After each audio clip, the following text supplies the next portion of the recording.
আসসালামু আলাইকুম। চাকরিপ্রার্থী ভাই বোনেরা সকলে কেমন আছেন? আশা করি আলহামদুলিল্লাহ সকলে ভালো আছেন। আমিও আপনাদের আলহামদুলিল্লাহ ভালো আছি। আমরা ইতিমধ্যে অলরেডি 6টি ক্লাস করেছি। আমরা সূরা আল ফাত এবং সূরা আল হুজরাতের গুরুত্বপূর্ণ সংক্ষিপ্ত প্রশ্ন এবং এমসিকিউগুলো আলোচনা করেছি। আজকে আমাদের 7ম ক্লাস অনুষ্ঠিত হবে। আজকে আমরা সূরা নূরের গুরুত্বপূর্ণ সংক্ষিপ্ত প্রশ্নগুলো আলোচনা শুরু করব ইনশাআল্লাহ। 19তম শিক্ষক নিবন্ধন প্রস্তুতি অনলাইন কোর্স প্রভাষক ইসলামিক স্টাডিজ লেকচার 7ম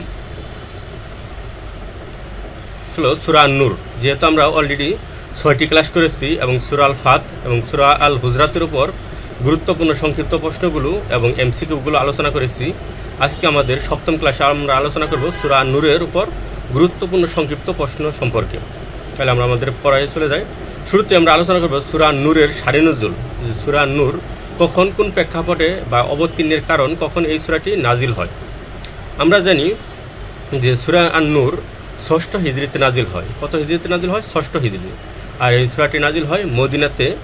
কারণ আমরা জানি যে যখন কোনো একটি যুদ্ধ হতো তখন রাসূল সাল্লাল্লাহু আলাইহি ওয়াসাল্লাম তার কোনো একটি সহধর্মীকে সাথে নিয়ে যেতেন বা তার সফরসঙ্গী হিসেবে নিয়ে যেতেন।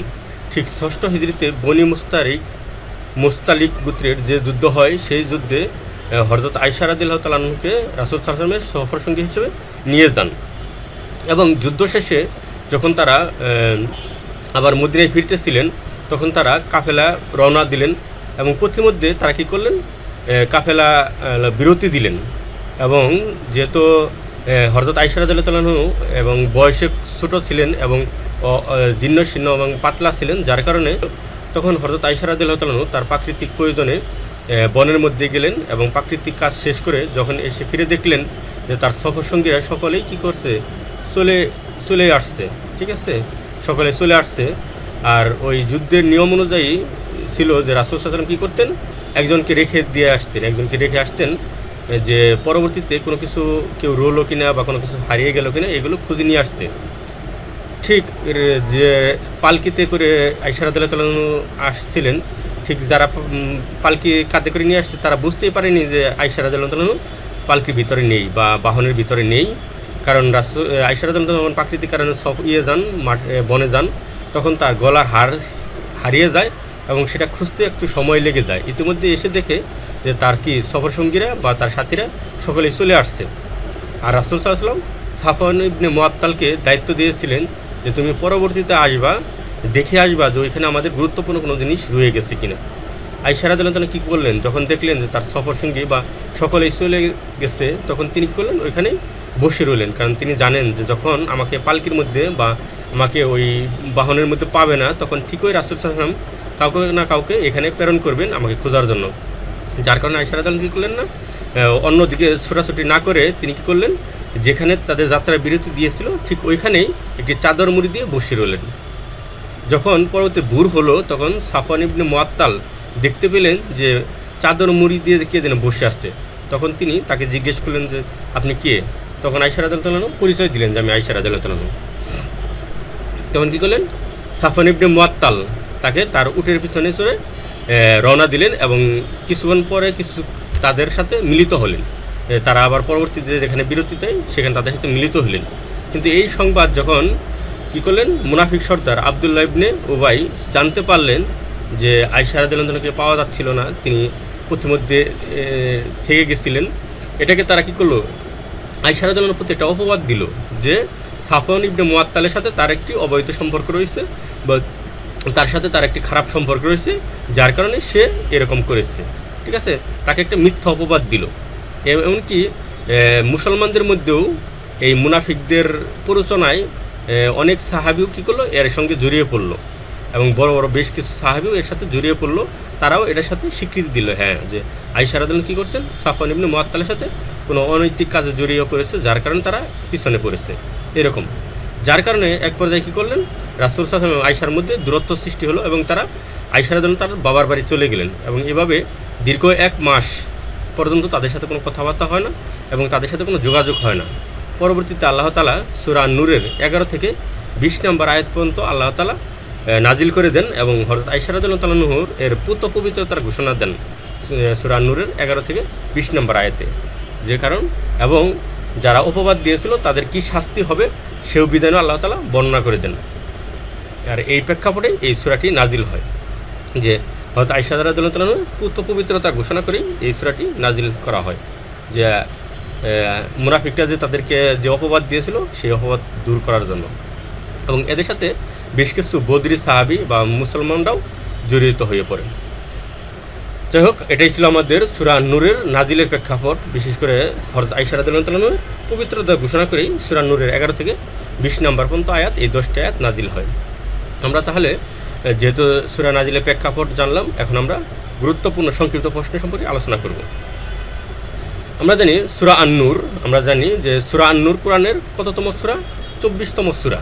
আমরা জানি যে কোরআন মাজিদে 130-14টি সূরা রয়েছে, তার মধ্যে ক্রমানুসারে সূরা আন-নূর হলো 24তম সূরা। তাহলে আমাদের 1 নম্বর প্রশ্ন হলো সূরা আন-নূর কোরআনের কততম সূরা? 24তম সূরা। আমাদের 2 নম্বর প্রশ্ন হলো সূরা আন-নূরের আয়াত সংখ্যা কতটি? আমরা জানি কোরআনে 6666 মতান্তরে 6236টি আয়াত রয়েছে। তার মধ্যে এই সূরা আন-নূরের মধ্যে আয়াত রয়েছে 64টি। তাহলে সূরা আন-নূরের মধ্যে কয়টি আয়াত রয়েছে? 64টি আয়াত রয়েছে। আমাদের 3 নম্বর প্রশ্ন হলো সূরা আন-নূরে রুকু সংখ্যা কতটি? আমরা জানি কোরআনের মধ্যে মোট রুকু সংখ্যা হলো 540টি। তার মধ্যে সূরা আন-নূরে রুকু সংখ্যা রয়েছে 9টি। আমাদের 4 নম্বর প্রশ্ন হলো সূরা আন-নূর কোথায় নাজিল হয়? আমরা জানি যে সকল সূরা হিজরতের পূর্বে নাজিল হয় তাদেরকে বলা হয় মাক্কি সূরা, এবং যে সকল সূরা হিজরতের পরে নাজিল হয় তাদেরকে বলা হয় মাদানী সূরা। যেহেতু এই ঘটনাটা বনী মুস্তালিক যুদ্ধের প্রাককালের ঘটনা, বনী মুস্তালিক যুদ্ধে ফেরার পরের ঘটনা, আর বনী মুস্তালিক যুদ্ধ হয় 6ষ্ঠ হিজরিতে, তাহলে এটা অবশ্যই মদিনার ঘটনা। আর এই কারণে এই সূরাটি কোথায় নাজিল হয়? মদিনায় নাজিল হয়, বা সূরাটি মাদানী সূরা। আমাদের 5 নম্বর প্রশ্ন হলো সূরা আন-নূর কত হিজরিতে নাজিল হয়? আমরা জানি সূরা আন-নূর 6ষ্ঠ হিজরিতে নাজিল হয়, বনী মুস্তালিক যুদ্ধ থেকে ফেরার পরে পরবর্তী কিছুদিন পরেই এই সূরাটি নাজিল হয়। তাহলে আমাদের তো হবে 6ষ্ঠ হিজরিতে নাজিল হয়। আমাদের 6 নম্বর প্রশ্ন হলো সূরা আন-নূরের কত নং আয়াত থেকে সূরা আন-নূর নামকরণ করা হয়েছে?